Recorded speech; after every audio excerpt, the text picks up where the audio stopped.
Now, it's been a little bit of a while since we've talked about the man, the myth, the legend, Andrew Tate Stain. But once again, he is back, this time talking about Christianity. I know, the worlds have collided. And even more so, this video is called Mafia Boss Confronts Andrew Tate About Jesus. So a mafia boss confronting Andrew Tate about Jesus? I mean, admittedly, God does kind of act like a mob boss, you know? You're gonna do this for me or I'm gonna murder all your babies kind of thing. Okay, so let's skip this guy giving his boring commentary and get to the actual video. It's funny because you talk about God. One of the guys I live with is a very devout Christian. We talk about, which you once were, right? well, I was an atheist. Okay. And then I educated myself. And then I was a Christian for a while, but I think I reverted to that because I Then you didn't educate yourself, you were kind of smart and then became brainwashed. was raised Christian. So I was like, I believe in God again, so I'm a Christian. And then I read the Bible, and then I read the Quran. And then I found infinity with Islam. And it's a very interesting conversation because in a lot of ways they're a lot more similar than people realize. They're actually very similar. But I don't feel qualified to discuss Islam like that because it's a very complicated religion and I'm a revert. I'm only 2 years in and I'm learning. But one of the guys who lives with me is a devout Christian. And we often have these conversations and we talk about these things. And your brother's a Christian. My brother's a Christian, that's right. And he says, when we talk about these things, he goes, Jesus is coming back. It's fine. Jesus is coming back. So I'm like, but Christian nations need to stand up for themselves and you need to do something, you need to fight. And he goes, but Jesus is coming back. And I said, I don't prescribe to that particular mentality. And it reminds me of a story from my dad. Well, let me ask you a question. When you say you don't prescribe to that mentality, do you not believe Jesus is coming back or you just don't believe in that mentality you just described? I do believe, let's say I believe Jesus was coming back. That wouldn't mean I don't take action. That wouldn't mean I just wait. I agree with that. I don't agree with it's going to be fine. It'll be fixed by Jesus. No. I'll give you a quick example. So he doesn't like that Christianity is too passive? Of all the things that you take issue with Christianity, your problem is they're too passive. They're not willing to get up and fight even harder? Yeah, that's really what we need, guys. Christians being even louder and more annoying. Yes. Where has this been all my life? I'll give you a quick example. My father was a world-class chess player, a professional chess player. I used to go with him to chess tournaments. We were at a chess tournament. I think we were in Chicago, Illinois, and I must have been about 8 years old. And Azerbaijani grandmaster turned up, and he looked visibly shaken. And he's from Azerbaijan, so he was not used to driving on ice. And he came in, and he looked visibly shaken, and my dad and his friends were standing there, all the chess players, and he said, what's the matter? And he goes, God just saved my life. God just saved my life. And we're like, what happened? He said, I was driving on the bridge and I lost control on the ice and I was heading towards the edge of the bridge and the car wasn't responding and I just closed my eyes and I prayed to God and I opened my eyes and I stopped just before I went off the bridge. I broke the barrier. I nearly went off the bridge. God saved my life. God saved my life. I'm curious what Andrew Tate is going to say to that, but that story does not prove that God saved your life at all. It actually proves that you were very irresponsible when you felt like you were out of control in the car, that you would just close your eyes and start fucking praying. It's a coincidence that the car happened to stop right before the edge. That wasn't God. And I remember my dad said, maybe God saved your life, but I wouldn't have taken my hand off the wheel. And that was his mentality. And I remember him saying, I was only 8. I remember him saying that and walking off. And I talked to him about it on the way home. What does that mean? He goes, well, God has a plan. That's great, but I'm going to do my very best while I'm here. And God will allow me to either succeed or he won't. So we can sit here and say, Jesus is coming back to save Christian nations. Yeah, perhaps. Perhaps you should stop letting Jesus take the wheel. Honestly, I agree with Andrew Tate's dad. Perhaps you should stop letting yourself get punked all day and stand up and do something. Perhaps. I don't know. Maybe I'm wrong. But it truly breaks my heart when these things are happening. Well, no, you're right, because faith without works is not, it's meaningless. But let me ask you, very interesting, because you said you believe Jesus is coming back, and yet you're So does Islam. They do. Yeah. So they believe that Jesus is the Son of God. Yeah. Okay. They believe he was a messenger. They don't believe he's the Son of God. I have to be, I don't want to say anything incorrect, because if I say anything incorrect, the Muslim world jumps all over me. But they do believe he was a messenger. They believe he was a prophet, along with Muhammad and along with Moses. They believe in a lot of the same things. I guess the very simplistic way to understand or explain Islam is they believe in the Bible. They believe in all of it. They just wrote one more book afterwards by one more messenger, Muhammad, peace be upon him. And in his book, he said, Christians are right. Everything's right. But there's also this part. That's the very simplistic view of it. While there may be slight similarities between the Old Testament books and the Quran, there is by far more dissimilarities. There are no whole Old Testament books or even large portions of Old Testament books that are part of the Quran. I don't think the problem is Islam versus Christian. I don't think the problem is God versus God. I think the main problem with the world today is godless versus believers.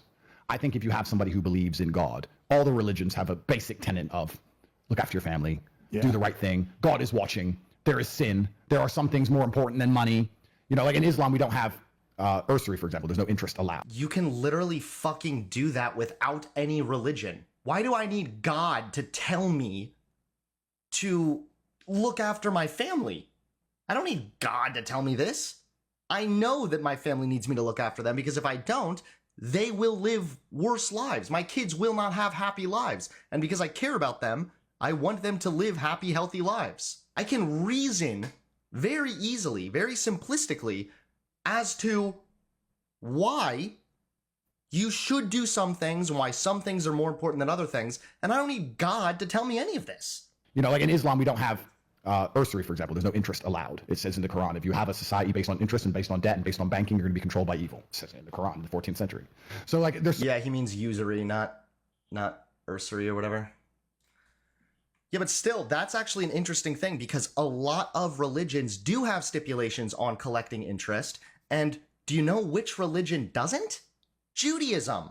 So that actually opened up a door for people, Jewish people, who could lend money and charge interest. That opened up an avenue for them. Because at the time, there were a lot of religious stipulations, and if you were following another religion, you couldn't lend money and charge interest. So it's actually interesting that he even brings this up, because Judaism didn't have that stipulation, and that's part of the reason why Jews get a bad reputation or are negatively and anti-Semitically stereotyped as being bankers and things like this, because Jews were provided a proper avenue a long time ago because of their ability to charge interest. You have spiritual beliefs. If you don't have any spiritual belief, you're only going to worship money. There's nowhere else to go, right? And if you worship money, you're corruptible. So I think that people who are spiritual as opposed to people who are atheistic is the main problem, because the atheists aren't even atheistic. They worship LGBT, money, government, feminism, abortion, whatever insanity. They have their religions. They're just... What? Okay, so now we're back to not understanding what religion is at all? Okay. Yeah, no. Simply believing in something or a political ideology is not a religion, Andrew. I don't think that trans God transitioned for all of my sins, okay? I believe that trans people are valid, and there's evidence for that. There's data behind this. There's research demonstrating that when trans people are treated as the gender that they identify as, their mental health improves. I care about the well-being of society. I want to make I want to maximize human well-being. It is such an old, recycled gotcha. Atheists do have a religion. They worship trans people. No. You have one group of people that say, hey, these people are actually valid and should be treated with respect. And then you have another group of people that are saying, no, these people are not valid and shouldn't be treated with respect because I have decided to worship wholeheartedly this imaginary entity that I've constructed. They're just evil. So there's no such thing as... And again, there's a big difference between believing that, like, a trans person is valid and then worshiping trans people. Religious people worship their God or their messenger or whatever. They worship. Atheists don't do that. Atheists defend.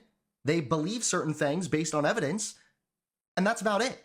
It's not a worship committed, 100% dutiful commitment the way that religious people are with their God.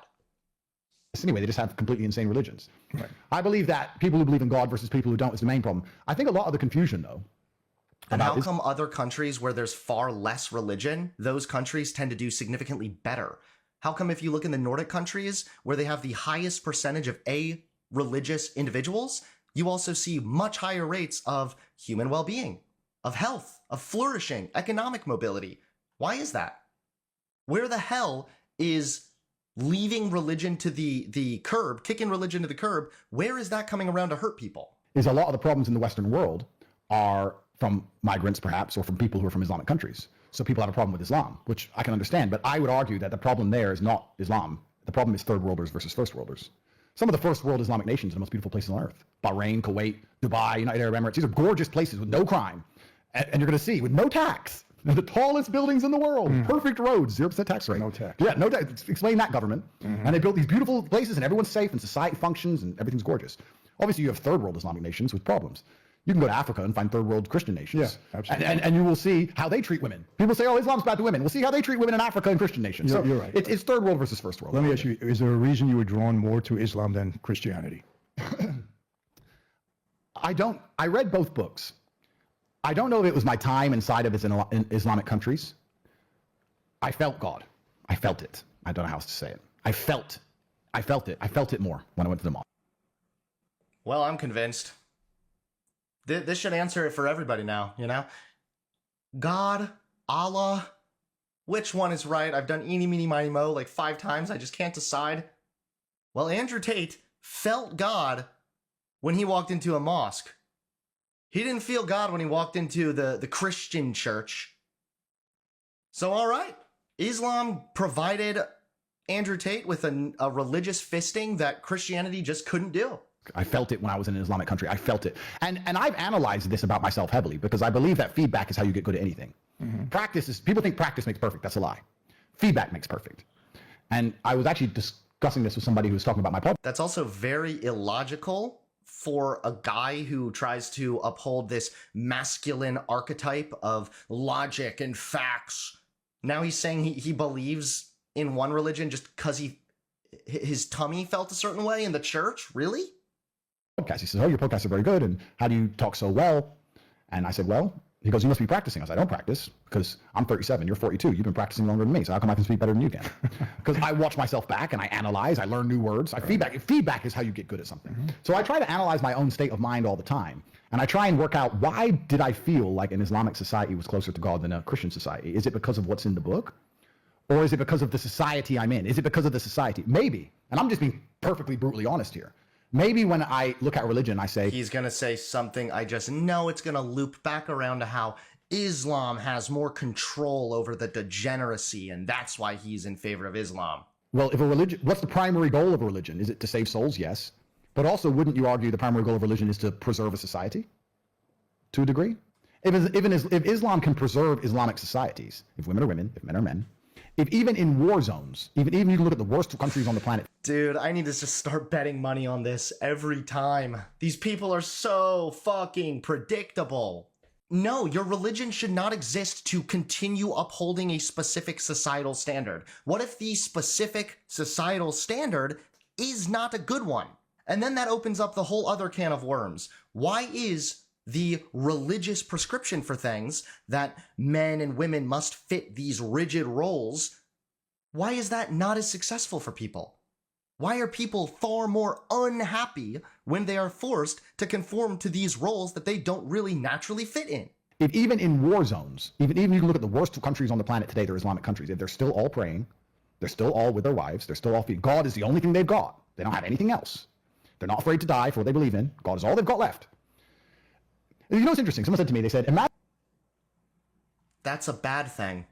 We already saw what happened when a bunch of Muslims lived only for God and had nothing left and weren't afraid to die. We had fucking 9/11. There's already evidence strongly suggesting that religious people feel more justified in acting out in violence if they feel that their violence is justified by God. So what Andrew Tate's talking about here is just a group of people that are so radicalized, they are willing to enact violence because they think that God is somehow behind it or justifying it.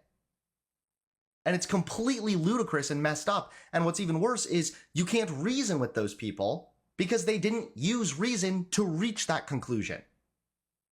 There's no way of reasoning with them. How are you going to reason with somebody who thinks that they have heard from God himself? When you look at movies, and you see a post-apocalyptic Christian country, like, you know, something's happened. You see riots, you see looting, you see all these things, right? He goes, there's a bunch of Islamic countries right now that are already post-apocalyptic. You don't see any of that because they believe in God. Maybe it's that. Maybe it's just, I felt it. It's because they believe in God? No, not true. Because I can point you to Nordic countries where they don't believe in God, and you also see significantly lower crime rates, less poverty, and better living conditions.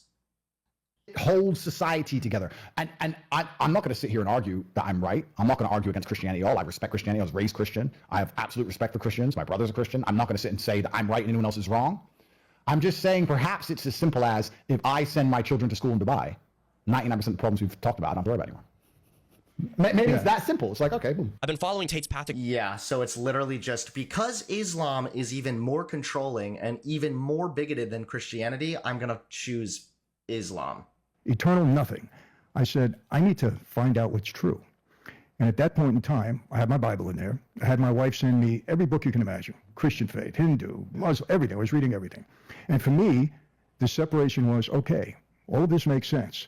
But if Jesus is the only way to heaven, and I reject that, then no matter how good I am, no matter what else I do, I'm going nowhere. This is going to be eternity for me. Right. So this is the separation.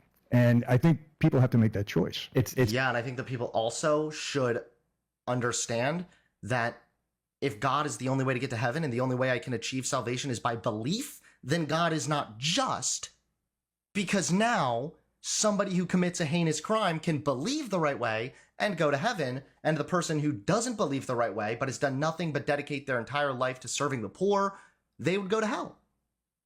That's not fucking justice. That is the opposite of justice. That is favoritism. Well, this was a kind of uneventful conversation, all in all, to be honest.